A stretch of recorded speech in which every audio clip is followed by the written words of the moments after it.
Buenas tardes. Como siempre, una alegría y un placer de estar aquí. Y de ver también caras nuevas y caras de otros centros. No viejas. ¿Ah? No viejas. No, nunca hay cara vieja porque la renovación celular siempre somos diferentes. El viejo del espíritu. Bueno, me convidaron para hablar hoy 17 de abril, que es la víspera o el día antes del 18 de abril. Entonces, naturalmente, tenía que seleccionar un tema que se refiriera a esa fecha, porque el 18 de abril es una fecha importante. Nosotros los espíritas, que a veces somos ingratos y poco agradecidos, sí, ingratos es la palabra, no le damos todos los años la importancia, sino algunos años que algún centro hace un evento y lo hacemos importante. Pero del resto, en muchas partes pasa el 18 de abril, como el 31 de marzo o el 3 de octubre, que son fechas de la historia del espiritismo, y nadie se acuerda. Entonces, si desconocemos la historia de nuestro movimiento, le hacemos un favor muy pequeño. Entonces, por eso, yo no puedo ir a hacer una enseñanza un día antes del 18 de abril sin referirme al 18 de abril, porque debemos darle valor a las cosas que para nosotros son importantes, porque es parte de la historia de esta doctrina que hemos abrazado, que tratamos de vivir. Entonces, entre otras cosas, porque el 18 de abril es que nace la doctrina de los espíritus, porque antes había mediunidad, había conocimiento, había discusión filosófica, todos los elementos estaban dados, pero estaban dispersos. Pero es el 18 de abril que los espíritus se pronuncian ante la humanidad a través de la publicación del libro de los espíritus. Y ese día también nace Allan Kardec, porque el que nació el 3 de octubre de 1804 no fue Allan Kardec, fue León Hipólito de Niza-Rivel, un señor estudioso, sabio, muy considerado, muy conocido, con muy buena reputación, con muchos estudios, que sabía muchas lenguas y tenía mucha experiencia y una educación refinada del colegio de Yverdun. Pero ese era León Hipólito de Niza-Rivel, que en este momento, a partir del 18 de abril, él hace el mayor sacrificio, el sacrificio de la personalidad propia, porque desaparece León Hipólito para que surja Allan Kardec, porque él ya tenía sus méritos como el señor de Niza-Rivel, pero como maestro y era un sabio realmente, y por eso mismo es que él fue consultado y a él le fueron llevados los primeros escritos recibidos de los espíritus por los investigadores que estaban tratando con las mesas danzantes y girantes. Pero cuando ellos recibieron este material de naturaleza intelectual y ya no fenómeno de efectos físicos, sino de contenido intelectual, entonces ellos buscaron a un entendido, a un sabio, y le dijeron: ayúdenos a entender esto que está resultando de estos fenómenos que estamos experimentando. Entonces, por eso fue buscado él, por las credenciales que tenía. Entonces, cuando él entra a estudiar estos temas y descubre lo que hay dentro de ello, y ya en relación con los espíritus, él decide, y también consultado con los espíritus y por recomendación de ellos, que era mejor separar su personalidad de lo que vendría a ser el autor o el codificador o el mediador o el instrumento que presentara esta obra al mundo, para que no fuera la obra juzgada por los créditos o los valores o méritos que él tenía, sino que fuera juzgada independientemente. Entonces, así nace Allan Kardec, por recomendación, con un nombre que ya él había usado en una vida anterior entre los druidas, entre los celtas en la Galia, y que el espíritu Céfiro le había dicho y le había también recomendado que utilizara ese nombre. Entonces era un nombre que, por decirle así, le pertenecía, pero entonces lo iba a utilizar a partir del 18 de abril. Entonces, antes del 18 de abril no hay Allan Kardec, eso es definitivo. Y antes del 18 de abril no hay espiritismo. Había nuevo espiritualismo, sí, que comenzó aquí en Estados Unidos con las hermanas Fox, con las manifestaciones y todo el movimiento que se dio al respecto aquí y después en Europa. Y habían ya publicaciones y estudios, pero espiritismo como doctrina no lo había, porque el espiritismo como doctrina viene a ser la tercera revelación, viene a ser el consolador prometido, pero que es entregado a la humanidad a partir del 18 de abril con el libro de los espíritus.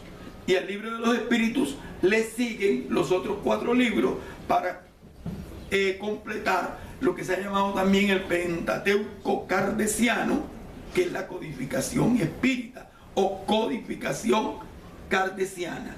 Entonces, habrán muchos movimientos, habrán muchas ideologías y muchas filosofías muy respetables, pero espiritismo es con Kardec, y espiritismo sin Kardec no es espiritismo.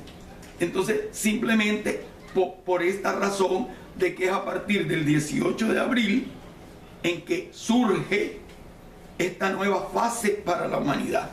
Es como revelar lo que la humanidad no conocía. Hoy quiero referirme tanto a este hecho a través de unas citas que están en el Evangelio y en el Antiguo Testamento y que nos traen directamente a estas connotaciones del aparecimiento de estos libros. Primero, vamos a recordar, todos hemos oído hablar de Nicodemos, el pasaje de Nicodemos, que Nicodemos es un sabio que va a ver a Jesús de noche y le dice: Rabí, sabemos que eres un maestro que ha venido de parte de Dios, porque nadie podría hacer las señales que tú haces si Dios no estuviera con él. O sea, Nicodemos ya tenía una visión o un parecer de lo que Jesús representaba. Y por eso va a verlo. Cuando va a verlo, él le pregunta. Y Jesús lo atiende. Jesús le dice: de veras te aseguro que quien no nazca de nuevo no puede ver el reino de los cielos. Aquí se está planteando la reencarnación. Pero Nicodemos le repregunta y le dice: ¿cómo puede uno nacer siendo viejo? ¿Acaso puedo entrar por segunda vez en el vientre de mi madre y volver a nacer? Jesús le dice: yo te aseguro que quien no nazca del agua del Espíritu no puede entrar en el reino de Dios. Lo que nace del cuerpo, cuerpo es; lo que nace del Espíritu, Espíritu es. No te sorprendas que te haya dicho: tienes que nacer de nuevo. Nicodemos pregunta: ¿y cómo es posible que esto suceda? Y aquí es donde está la connotación interesante que nos lleva al punto en que aparece el libro de los espíritus. Le dice Jesús: tú eres maestro de Israel y no entiendes estas cosas. Y respondió: te digo, y le dijo Jesús, te digo con seguridad y verdad que hablamos de lo que sabemos y damos testimonio de lo que hemos visto personalmente, pero ustedes no aceptan nuestro testimonio. si les he hablado de las cosas terrenales y no creen, ¿cómo van a creer si les hablo de las celestiales? Aquí, en este punto, en este pedacito, cuando Jesús hace referencia al conocimiento de las cosas terrenales y al conocimiento de las cosas celestiales. Entonces, Nicodemo era un sabio de las cosas terrenales, pero Jesús venía a traer una enseñanza de las cosas celestiales. Entonces, pasamos esa página al 18 de abril. Antes del 18 de abril ya se habían desarrollado todas las ciencias que estudiaban el universo físico, que estudiaban al hombre desde el punto de vista material. ¿Pero qué faltaba? Faltaba la ciencia que estudiara al hombre como espíritu. Entonces faltaba la ciencia de las cosas celestiales. Entonces por eso es que llega el espiritismo después del desarrollo y la presentación de todas las ciencias a Francia, que era la ciudad luz, donde estaba el epicentro de todo el conocimiento y la cultura de la humanidad en ese momento. Y ahí llega, ahí se publica el libro para poder, en la base de lo que la humanidad ya había conquistado en el conocimiento de las cosas materiales, venir como consolador prometido a dar la claridad y a dar la profundidad y a dar el entendimiento de las cosas espirituales. Entonces vean cómo podemos traer de una cita del Nuevo Testamento la misma circunstancia, la misma situación, para entender que más allá de la ciencia material o el conocimiento de la vida terrena, necesitamos el conocimiento de la vida espiritual. Y en eso fue que el mundo cambió el 18 de abril, y cambió de una manera definitiva, porque se abrió una nueva era para la humanidad. Entonces el 18 de abril lo podemos equiparar también con otros sucesos. Por ejemplo, cuando Colón llegó a América, descubrió otro mundo, porque ellos ni idea tenían desde el punto de vista de Europa. Hoy sabemos que es el encuentro de dos culturas, porque la cultura de aquí tenía la misma o igual validez ante la evolución que la cultura de allá. Pero desde el punto de vista europeo, ellos desconocían este mundo. Entonces Colón abre la puerta para que se den cuenta que existía ese mundo más allá de los mares. Entonces, de la misma forma, el libro de los espíritus abre la puerta para conocer y familiarizarnos con el mundo espiritual. Otro ejemplo, ustedes han visto antes de la invención del telescopio, nosotros veíamos las estrellitas como puntos y el sol como una referencia, pero cuando inventaron el telescopio, y uno de los primeros que lo usó fue Galileo, nos dimos cuenta de ese mundo celeste, de grandes masas celestes que representan mundos como el nuestro. Y entonces tuvimos una percepción diferente del universo, porque aprendimos a ver que somos nada en relación a lo extenso que es el universo. Y después, cuando el mismo Galileo se le atribuye, porque otros también trabajaron en eso, la invención del microscopio. Entonces, ¿qué entramos a ver? El mundo de lo pequeño. Y entonces personas como Louis Pasteur, francés también, él nos descubre los gérmenes, nos descubre ese mundo de lo pequeñito que no imaginábamos, porque nosotros no sabíamos que dentro de nosotros hay mundos bien micros, pero que existen allí y que existieron siempre. Pero gracias al microscopio, entonces nos abrimos esa ventana a ese nuevo mundo de lo pequeño. Y hoy en día ya estamos ante la descubierta, por ejemplo, del mundo virtual, que hace 50 años, 40 años, ni nos imaginábamos que eso pudiera existir. Hoy entramos a una computadora y a mí me da risa porque yo digo, yo soy el mejor ejemplo. yo nunca borro ningún mensaje. Entonces yo tengo un inbox como de 10.000 mensajes. Y yo me pregunto, ¿y eso dónde está? No sé, pero de que está, está. Porque yo me siento en la computadora y ahí está todo lo que yo escribí hace 5 o más años. Está. O sea, en algún lugar del universo, en alguna medida. Entonces, esa es la realidad virtual. Entonces, por eso es que el 18 de abril es importante. Porque el 18 de abril le puso un punto firme a la realidad espiritual. La hizo concreta. Porque antes se hablaba de conceptos muy vagos, muy etéreos. Pero fue a partir del 18 de abril, con el libro de los espíritus, que entonces que aprendemos que el mundo nuestro no es el importante. Porque el mundo importante es el mundo normal, primitivo, o sea, el mundo de los espíritus, que nosotros venimos de allá y volvemos allá. Entonces, todas estas cosas se discutían desde la más remota antigüedad, pero no estaban presentadas como un cuerpo de doctrina, como una realidad en un engranaje para que la humanidad todavía no las concebía con claridad. Aunque a pesar de los griegos, ya los filósofos griegos tenían esas nociones. Y la India, y si vamos a la China o al Japón en su cultura, o a Egipto, también tenían las mismas nociones de reencarnación que después conocería el resto de la humanidad. Sí, pero no estaba dicho en la forma, en la composición, en la codificación de una doctrina, como se presenta a partir del 18 de abril. Porque el libro de los espíritus es el primero, pero él estructura el resto de la codificación.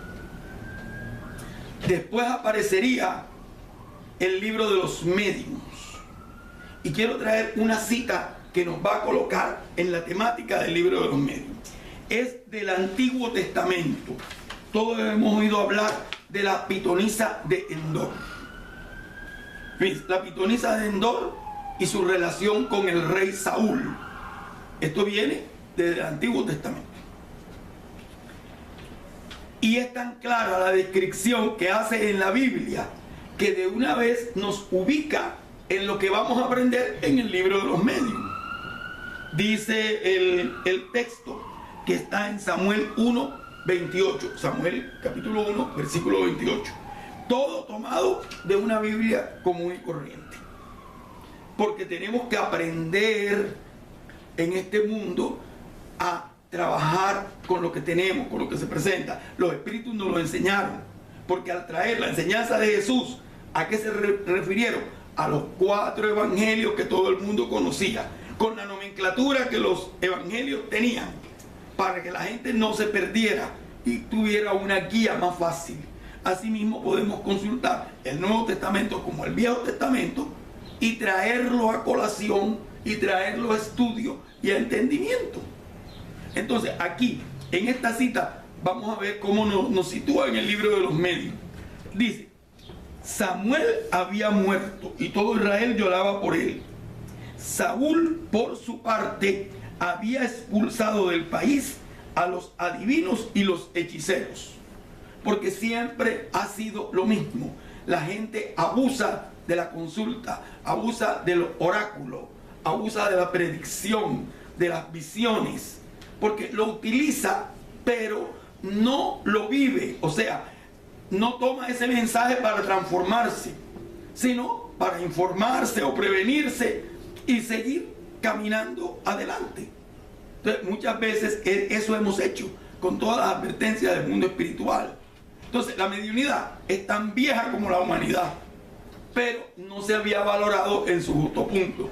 Entonces, es el libro de los médiums el que viene a desarrollar esa técnica de estudio, conocimiento y valoración de la mediunidad. Veamos en este ejemplo cómo se va desarrollando. Entonces dice: Saúl había expulsado a los adivinos y a los hechiceros. O sea, era prohibido hacerlo. Y Samuel, que era el protector espiritual, el guía espiritual de Saúl, el profeta, había muerto. Entonces, los filisteos, que era con quien peleaba Saúl, concentraron sus fuerzas, y cuando él vio ese ejército, él tuvo miedo, y entonces quiso, dice aquí, cuando Saúl vio el ejército filisteo, le entró tal miedo que se descorazonó por completo. Por eso consultó al Señor. Consultó al Señor. O sea, buscó una comunicación con lo alto para que lo orientara. Pero ¿qué pasaba? Que lo alto no le contestaba.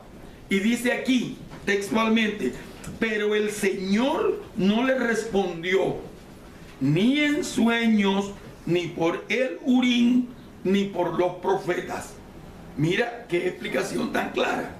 O sea, que en sueño, otra forma de percepción, otro tipo de facultad de comunicación con el más allá, y él intentó soñar y no soñaba.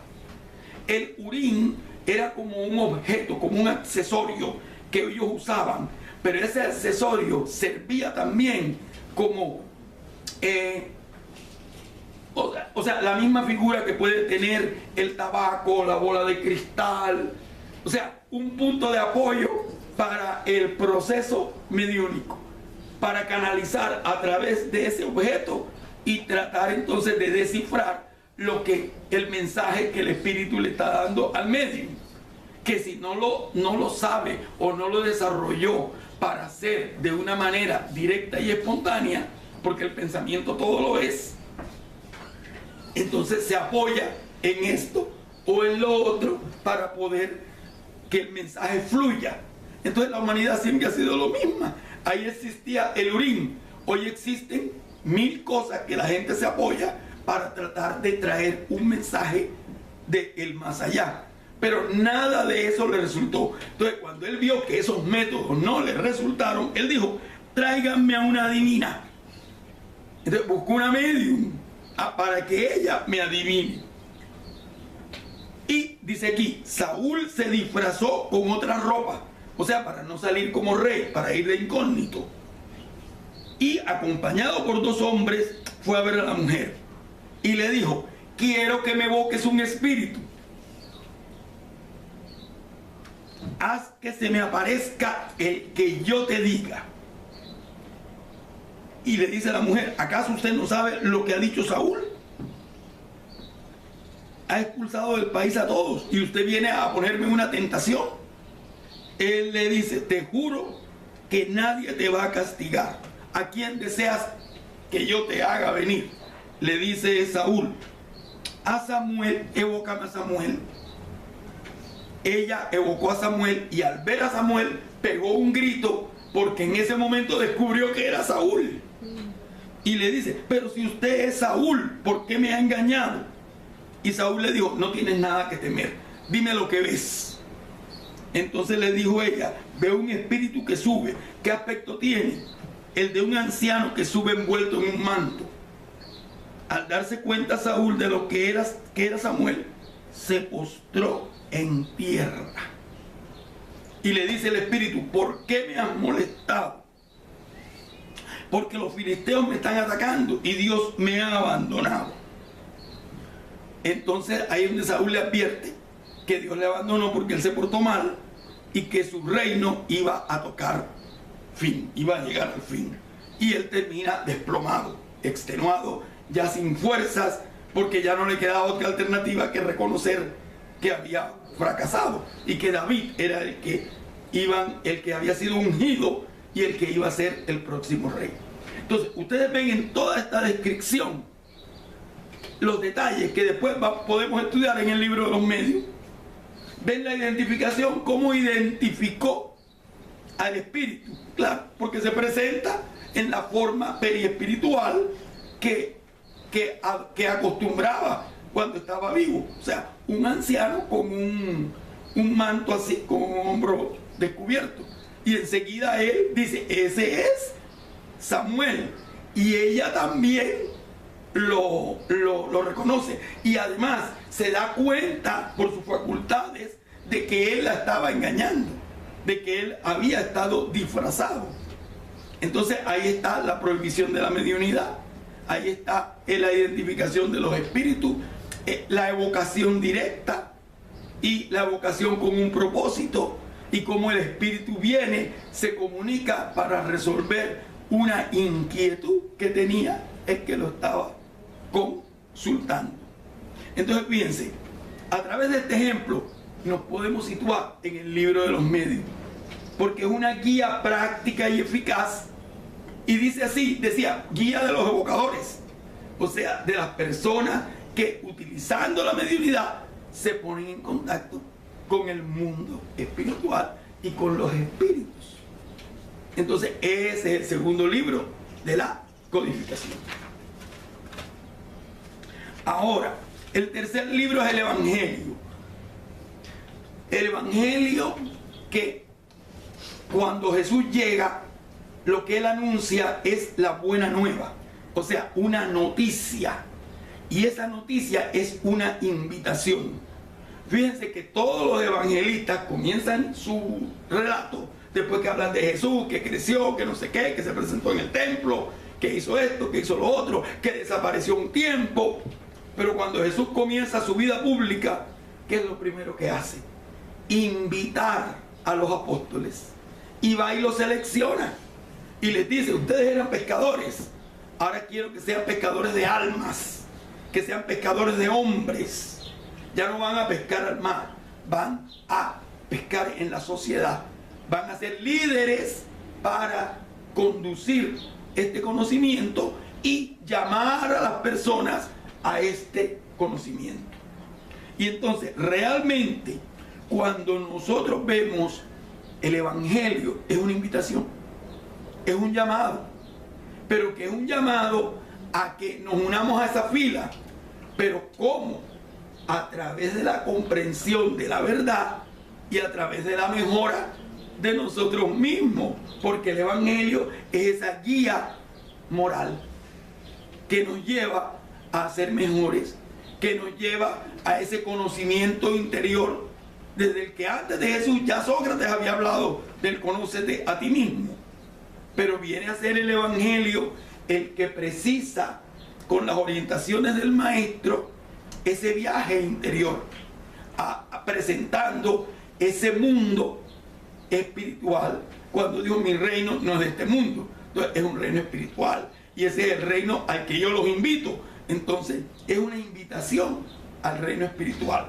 Entonces veamos en el Evangelio una de las más notables páginas o pasajes del Evangelio, la invitación del mancebo rico. Nos retrata bien y nos pone de presente lo que significa el antes y el después del Evangelio. Llega un hombre que se acercó a Jesús y le dice, maestro, ¿qué de bueno tengo que hacer para obtener la vida eterna? Jesús le dice, si quieres entrar en la vida, obedece los mandamientos. Y él preguntó, ¿cuáles?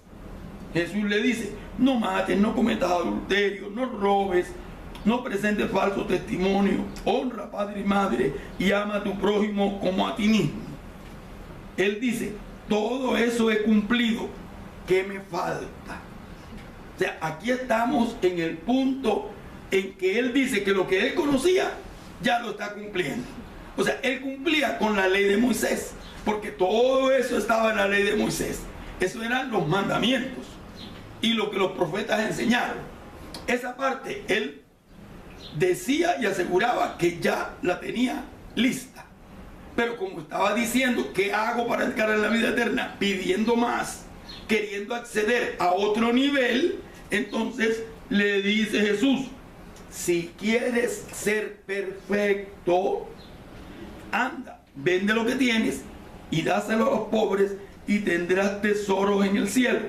Luego ven y sígueme. ¿Qué le estaba dando Jesús? Un nivel diferente de evolución, de cambio, de perfección. Porque él ya tenía un paso, pero le estaba dando otro. Entonces, así estamos nosotros en el mismo punto y la humanidad antes de conocer el Evangelio. Las personas, mal que bien, cada uno en la humanidad. Ya las religiones estaban todas desarrolladas en el mundo y la gente siguiendo las religiones en los preceptos de las religiones y con unas creencias básicas y con unas prácticas básicas. ¿Ya?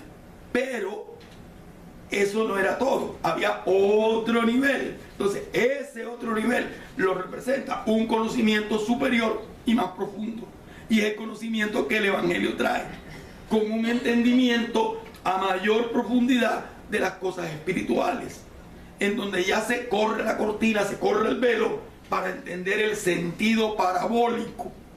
Entonces por eso el Consolador prometido viene a traer las cosas que no se habían entendido, o las que se habían olvidado, o las que se habían confundido. Viene a restituir el cristianismo primitivo. Entonces es el libro del Evangelio según el Espíritu, según el Evangelio según el Espiritismo, el que pone a tono con la vida moral el aspecto religioso del religare, ¿ya? De esa comunión con lo alto, pero no solo para seguir una fórmula religiosa, sino para seguir el espíritu progresando a otros niveles. Porque dice, si ya alcanzaste esto, bueno, ¿quieres otra medida? Alcanza la otra. Pero la otra medida era difícil, porque era el abandono de todo. Y el joven era muy rico y se fue. Entonces muchas veces nos pasa así. Nosotros ya tenemos una creencia básica, una práctica básica, y de pronto viene una oportunidad, un desafío, y muchas veces huimos y vemos personas que están en el centro, estudian y de pronto desaparecen. O sea, cuando llega el segundo momento de entrar a un nivel más profundo, de una mayor entrega, de un mayor sacrificio, de una tarea mayor, entonces el espíritu no tiene la suficiente fuerza y se queda. Entonces el Evangelio siempre es esa invitación, y a través de todo el Evangelio, que en su prefacio dice, aquí estamos el coro de los ángeles, invitamos a la humanidad. ¿Para qué? Para la marcha evolutiva, para no quedarnos como estamos, sino alcanzar un nivel superior de progreso. Entonces, con el joven rico nos trae exactamente al libro y el enfoque del libro, y lo que a través del estudio del Evangelio y la práctica del Evangelio nosotros podemos llegar a alcanzar. O sea, no huir, sino asumir el reto de ser mejores. Y eso es cotidiano, y eso es, como dice Allan Kardec, después enseña, hoy mejor que ayer y mañana mejor que hoy. Vamos al cuarto libro, el cielo y el infierno. Hay una parábola, es una muy curiosa, que esta parábola muestra lo que este libro nos trae como conocimiento, que es el destino de las almas una vez pasan el proceso de la muerte, qué situación encuentran en el mundo espiritual. Y en este libro viene el relato de lo que cada uno dice, cómo le fue en la vida y qué encontró en el mundo espiritual. Y vienen los espíritus felices, los espíritus medianamente, los espíritus atormentados, los espíritus de todo orden, de qué encontraron en el mundo espiritual de acuerdo a cómo vivieron en el mundo físico. Entonces hay un relato en esta parábola que nos lleva a ese punto, y es el rico Epulón y el pobre Lázaro. Dice, esto es Lucas 16, 19. Había un hombre rico que se vestía lujosamente y daba espléndidos banquetes todos los días. A la puerta de su casa se tendía en el suelo un mendigo llamado Lázaro, que estaba cubierto de llagas y que hubiera querido llenarse el estómago con las migajas que caían de la mesa del rico. Hasta los perros se acercaban a él y le lamían las llagas. Entonces el uno rico con todas las comodidades y el otro a su puerta tirado, ahí muriéndose. Resulta que murió el mendigo y los ángeles se lo llevaron para que estuviera al lado de Abraham. Fíjense, aquí no dicen que estuviera allá en el cielo, no, al lado de Abraham, o sea, en la misma situación vibratoria. ¿Por qué? Porque al ser un espíritu bueno, al ser un espíritu que había llevado una vida de sacrificio, era un espíritu con algún adelanto y entonces se merecía estar en la misma frecuencia en que se encontraba Abraham, que no significa cielo como espacio físico, sino en la misma dimensión. También murió el rico y lo sepultaron. Y en medio de sus tormentos, el rico levantó los ojos y vio de lejos a Abraham. O sea, el rico que estaba en la parte inferior, en la situación espiritual inferior, vio a Abraham, vio a Lázaro que estaba allá con Abraham. Y entonces él le pide a Abraham, le dice: Padre Abraham, ten compasión de mí y manda a Lázaro para que moje la punta del dedo en agua y me refresque la lengua, porque estoy sufriendo mucho en este día. Te fue muy bien, mientras que a Lázaro le fue muy mal. A él le toca ahora recibir consuelo y a ti sufrir terriblemente. Además de eso, hay un gran abismo entre nosotros y ustedes, de modo que los que quieren pasar de aquí para allá no pueden, ni tampoco pueden los de allá para acá. Fíjense que ahí está plasmada las dos situaciones, consecuencias de la muerte. El uno tuvo una consecuencia y el otro otra. El uno en una dimensión y en unas condiciones, el otro en otra. Alcanzaba a verlo, pero no podían, como vemos en las descripciones de los espíritus, que los espíritus inferiores no tienen chance ni opción de penetrar en las dimensiones que están negadas a ellos, porque vibratoriamente no pueden. Entonces, aquí está plasmado lo mismo que nos va a enseñar este libro y que vamos a desarrollar a través del estudio del libro.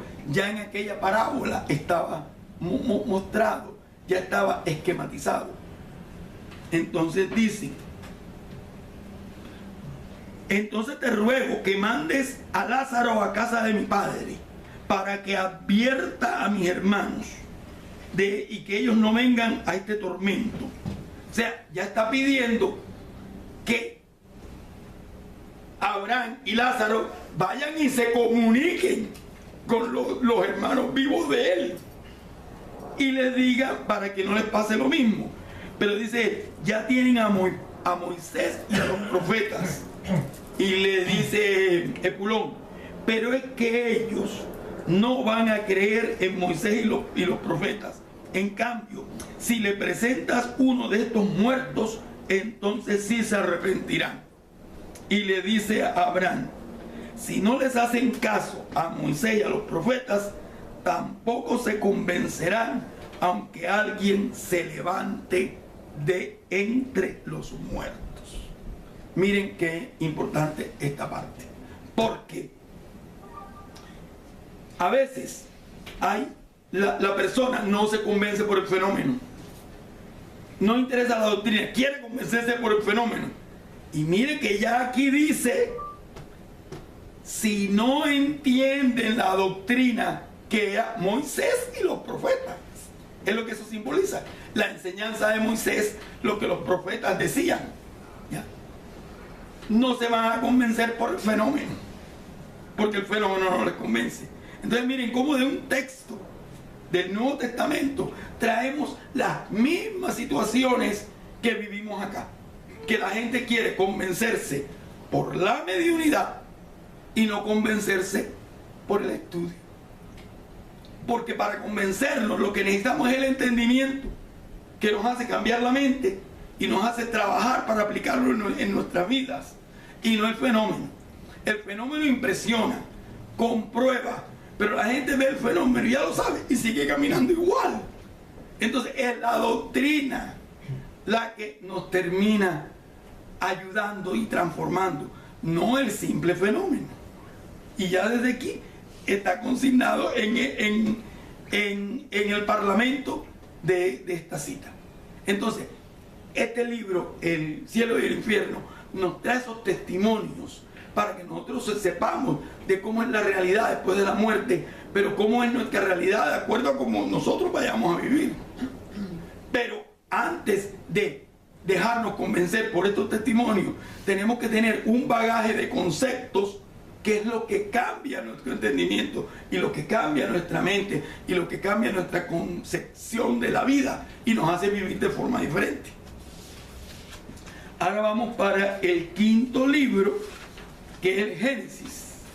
El Génesis, ya Kardec después de 10 años sale el Génesis, en donde durante este tiempo no pudieron controvertirle nada de lo que enseñó.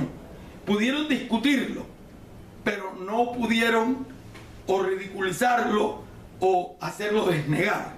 Entonces ya es un libro confirmativo. Pero también Génesis se refiere no al libro Génesis de Moisés, se refiere a la Génesis. Por eso es que después le he rectificado el título. El título es la Génesis, o sea, el comienzo. El comienzo. Y además de hablar de la Génesis, composición del mundo y todas estas cosas, habla de los milagros y las profecías. Entonces, dentro de ese punto, extracté este pasaje que es muy importante de la aparición de Jesús después de la muerte. Cuando Jesús se muere, ¿a quién se le aparece primero? Y esto es algo que la gente a veces no lo nota y no lo discute. No se le aparece a Pedro, que era el que iba a comandar al grupo, el líder del grupo. No se le aparece a Juan, que era al que más quería, por el que sentía mayor afecto. No se le aparece a su madre, se le aparece a Magdalena. Se le aparece a Magdalena y es ella la que llorosa va y ve el sepulcro vacío y pregunta que dónde está. Y entonces cuando ve a Jesús lo confunde con el que cuida y le dice, dime dónde está, que yo me hago cargo de su cuerpo. Y entonces es cuando él la enfoca y le dice, María. Y él le dice, maestro. Y es cuando se identifican el uno al otro y se encuentran y él le dice, no me toquéis, porque todavía no he ido al Padre. Y dice, ve primero y dile, mas ve a mis hermanos y diles, subo a mi Padre y a vuestro Padre, a mi Dios y a vuestro Dios. Entonces Jesús manda a María de mensajera. Pero ¿qué pasa? No le creen. No le creen porque los apóstoles no habían perdido esa capacidad de juzgar, esa capacidad de censura. Y como ella había tenido una mala vida, entonces ellos no la aceptaban por completo. Y no la aceptaron tampoco porque ella tuvo que irse a vivir sola entre los leprosos. Y no pudo quedarse a acompañar a los apóstoles. Porque ellos en ese momento no habían progresado lo suficiente para entenderla y aceptarla. Pero sin embargo el maestro les da una gran lección cuando no se aparece ante ellos, sino ante María. Y los espíritus explican, ¿pero por qué? Porque ella fue del grupo que Jesús conoció la que más cambió. Fue desde más bajo y llegó al sacrificio mayor. Se fue a convivir con los leprosos, a enseñarle a los leprosos, y entre ellos murió. Y murió perdonando, porque antes de morir quiso acercarse a los compañeros y los vio desde lejos. Y la muestran cuando los ve desde lejos y les otorga su perdón. O sea, que en ese momento ella había alcanzado un nivel de mayor progreso, de mayor evolución, de mayor renuncia que ellos. Ellos lo alcanzarían después, pero en ese momento no estuvieron a la altura de ella. Y por eso es que se explica que Jesús se haya parecido a María y no a su colegio apostólico. Entonces esto está dentro de los relatos del Génesis. Entonces fíjense cómo no necesitamos mucho para poder entender la codificación, tomar la codificación, no para tener los libros en el armario, ya que estamos terminando, sino para hacerlos algo cotidiano. Como dice el mismo Herculano Pires cuando presenta el libro de Génesis, él dice que hay que morder la realidad. Como decía Camus, no basta filosofar, sino hay que filosofar sobre las cosas prácticas, sobre la vida misma, sobre nosotros mismos. Entonces nosotros tenemos que morder nuestra propia realidad, volver esto cotidiano y decir que esto se aplica a mí, qué provecho saco yo de esto, qué me enseñó este libro que me cambió la vida, qué me sigue enseñando, qué me enseñó la clase de hoy, qué me enseñó la lectura que hice, porque de no, es clase sobre clase, lectura sobre lectura, libro sobre libro, y en el fondo seguimos tan iguales. Entonces, la doctrina siempre es una invitación. Nadie la mide, nadie la va a calificar. Somos nosotros mismos quien tenemos que medir el esfuerzo y el resultado. En el silencio, el esfuerzo, el resultado o el fracaso. Cada día, cada noche, cada momento. Y así vamos pasando la vida. Y un día estamos aquí, otro día estaremos en el más allá. Pero habremos tomado lo bueno que la doctrina nos presentó. O simplemente pasamos al lado de la doctrina y no cambiamos mucho. O cambiamos mucho y nadie se dio cuenta, no importa. Porque lo que importa es nuestra renovación interior. Ahora, cuando nos renovamos interiormente, vamos convidando a los demás sin darnos cuenta. Porque el convencimiento no es por lo que digamos o por lo que hablemos, sino cómo actuemos. Por eso es que a veces los niños nos ven y los niños saben que los adultos hablamos de una manera y actuamos de otra, y ellos no se convencen. Entonces, es igual en el espiritismo. A veces no podemos convencer a nuestra familia. ¿Por qué? Porque ellos nos están viendo desde otro ángulo. Y dicen, bueno, pero ¿y todo lo que estudio dónde está? Entonces, tenemos que buscar la forma de transmitir esto que vivimos un poquito y que los demás se entusiasmen un poquito.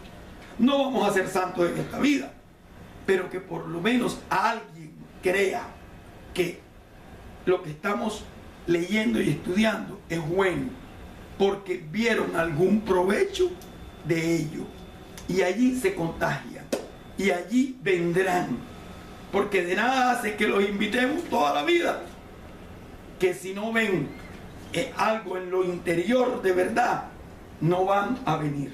Entonces no nos extrañemos, porque a veces queremos conquistar el mundo, pero no conquistamos a los primeros que nos dieron.